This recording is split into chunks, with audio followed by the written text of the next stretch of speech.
میں آپ کو بتاؤں، ایک دن میری علامہ طاہر القادری صاحب سے بات ہوئی، گھنٹہ بھر لمبی بات تھی، بلکہ شاید اس سے بھی زیادہ۔ زندگی میں جو مجھے جانتے ہیں، جو ملتے ہیں، جنہوں نے سنا، جنہوں نے مجھے دیکھا، وہ بہت اچھی طرح جانتے ہیں میں کبھی کسی شخص سے امپریس نہیں ہوتا، بلکہ اپنے فینس کو بھی منع کرتا ہوں کہ مجھ سے امپریس مت ہوئیے گا۔ جب میں اچھا کروں تو کہیے گا اچھا ہے، جب میں برا کہوں تو کہیے گا برا ہے، کیونکہ جب آپ کسی سے امپریس ہو جاتے ہیں تو آپ کی قابلیت پر زنگ لگ جاتا ہے۔ بٹ آج یہاں کھڑے ہو کر میں آپ کو قسماً بولتا ہوں، میں اس ایک آدمی سے بات کر کے امپریس ہوا ہوں۔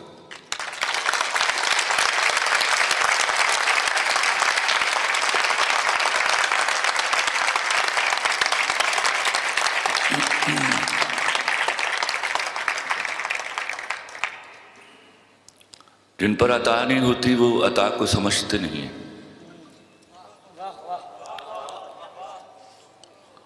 میں بار بار چیخ چیخ کر کہتا رہا کہ میں 7 سال کا تھا جب سے لکھ رہا۔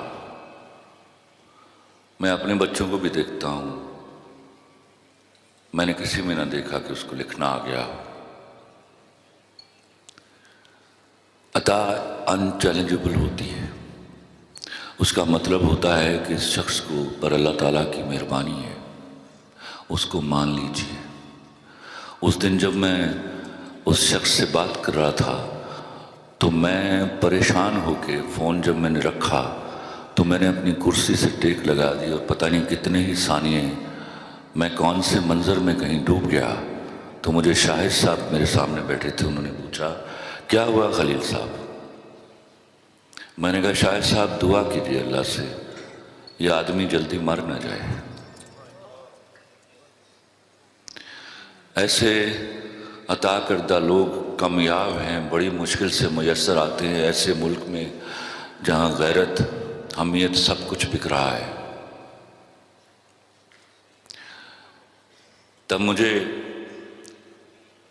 پتہ چلا، میں اپنے آپ کو بڑا ترم خان سمجھتا تھا کہ نہیں بھیا، جب وہ عطا کرتا ہے تو پھر وہ پہلے علامہ ڈاکٹر طاہر القادری کو عطا کرتا ہے۔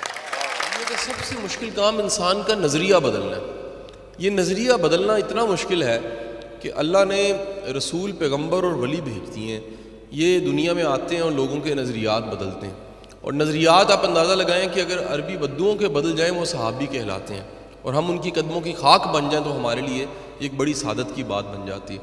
میں جب زمانہ طالب علمی میں خود اسٹوڈنٹ تھا، جب فزی کر رہا تھا، یونیورسٹی انجینئرنگ میں گیا تھا، تو میری جو فکری اصلاح ہے وہ فکری اصلاح میں بالخصوص ایک خاص ایک ایلیمنٹ میں کہوں گا، ایک جز کہوں گا، وہ عشق رسول کا جو میرے پاس گداز اور جو عشق اور محبت مجھے ملی اور فہم ملا، وہ ڈاکٹر طاہر القادری صاحب کی بیانات سے ملا۔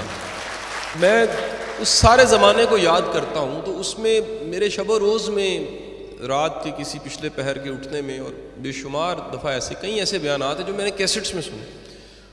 میرے گھر پہ کیونکہ ریکارڈڈ کیسٹس آج بھی رکھی ہوئی ہیں، انسان کو اپنی محنت کے نشان چھوڑنے نہیں چاہیے، وہ بہت بڑا ثبوت ہوتے ہیں کہ آپ مسافر ہیں۔ چہرے کی گرد بڑی قیمتی چیز ہوتی ہے اگر آپ سفر کر کے آئے ہیں، وہ چہرے کی گرد بتاتی ہے کتنی دور سے آپ آئے ہیں۔ تو اسی طرح وہ تمام کی تمام کیسٹس جو ٹوٹل شاید ہر طرح کی ملا کے، سب سکالرز کی ملا کے 1850 بنے گی، جو زمانہ طالب علمی میں سنی ہے۔ میرا ماننا یہ ہے کہ آپ نے سنا نہیں ہوتا تو آپ بول بھی نہیں سکتے، آپ نے پڑھا نہیں ہوتا آپ لکھ نہیں سکتے۔ آپ کو اتنا ضرور سن لینا چاہیے کہ جب پھر آپ کے بولنے کی باری آئے تو آپ بولنے، لوگ لکھنے لگ پڑیں۔ اگر آپ پڑھیں، اتنا ضرور پڑھ لیجئے کہ جب آپ کے لکھنے کی باری آئے تو اس کو لوگ انڈر لائن کریں اور کوٹیشن سمجھیں۔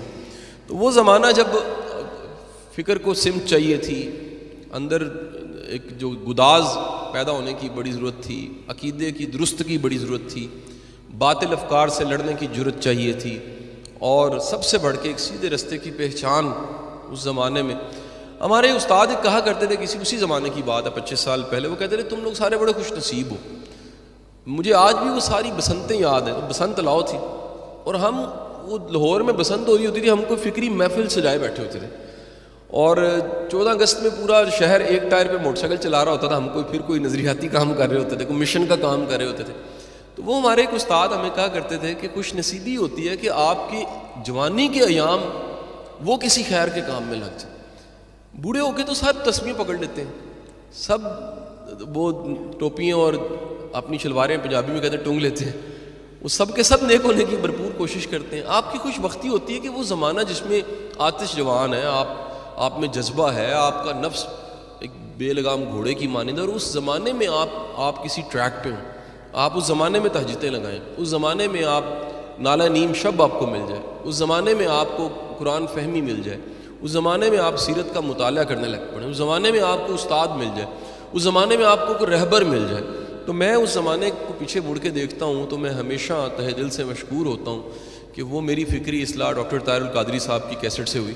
ڈاکٹر علامہ طاہر القادری صاحب کو ان کی برتھ ڈے پہ مبارکباد پیش کرتا ہوں. اللہ تعالیٰ ان کو ایسی کئی اور خوشیاں نصیب فرمائے.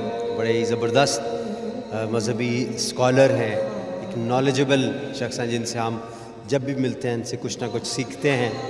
اور یقیناً انہوں نے اپنے لوگوں کو، پیٹ کے لوگوں کو اور منہاج القرآن دونوں اداروں سے ریلیٹڈ لوگوں کو بہت ہی محبت کے ساتھ بڑا پیشن ان کے اندر منتقل کیا ہے، جسے کہتے ہیں نا کلوننگ کر دی ہے ان کی.